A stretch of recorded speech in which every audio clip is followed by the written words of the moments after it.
Sur ce document amateur, un véhicule vient de percuter un distributeur pour pénétrer dans la salle des coffres. Pendant qu'un des braqueurs tente d'accéder au cash, son complice met le feu à la voiture pour effacer toute trace. Les hommes portent des casques de moto pour ne pas être reconnus. Le complice ressort de l'agence bancaire avec 2 sacs de billets.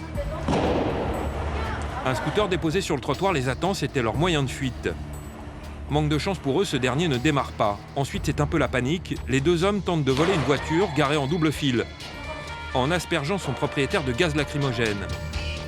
Là encore, ils échouent. Les clés de contact ne sont plus sur la voiture, ils décident finalement de partir en courant. Ils seraient toujours en fuite, selon la police. Pas de mort à ce jour, mais en 6 mois, 14 distributeurs ont été braqués en Île-de-France. La majorité du cash se trouve dans des coffres, derrière les distributeurs, pour vous permettre chaque jour de venir retirer de l'argent dans les 50 000 guichets sur toute la France. Pour les alimenter, les banques se sont déchargées de cette responsabilité sur les transporteurs de fonds. Première étape, les convoyeurs de fonds transportent l'argent pour les déposer dans la banque. Ensuite, c'est un homme seul et non armé, le dabiste, chargé de réalimenter régulièrement les distributeurs. Il a les clés du DAB, c'est le maillon faible du transport de fonds. Discrètement, il pénètre par une porte juste à côté du distributeur. Un dabiste a accepté de porter une caméra cachée et de nous montrer les coulisses de cette profession devenue à haut risque. Il y a environ 1 braquage par semaine, c'est devenu un problème de sécurité nationale. À tout à l'heure. Le dabiste est en liaison téléphonique permanente avec un centre de sécurité.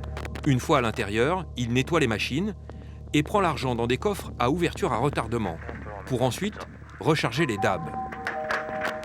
Officiellement, il est technicien de maintenance. Il manipule des milliers d'euros et risque sa peau à chaque mission. Salaire de la peur, pas loin du SMIC. D'accord. Donc ça représente plus que mon salaire en un mois. À imaginer. Les bandits ne manquent pas d'imagination. Cet été, 3 dabistes ont été pris en otage avec des ceintures à explosifs qui se sont révélées fausses.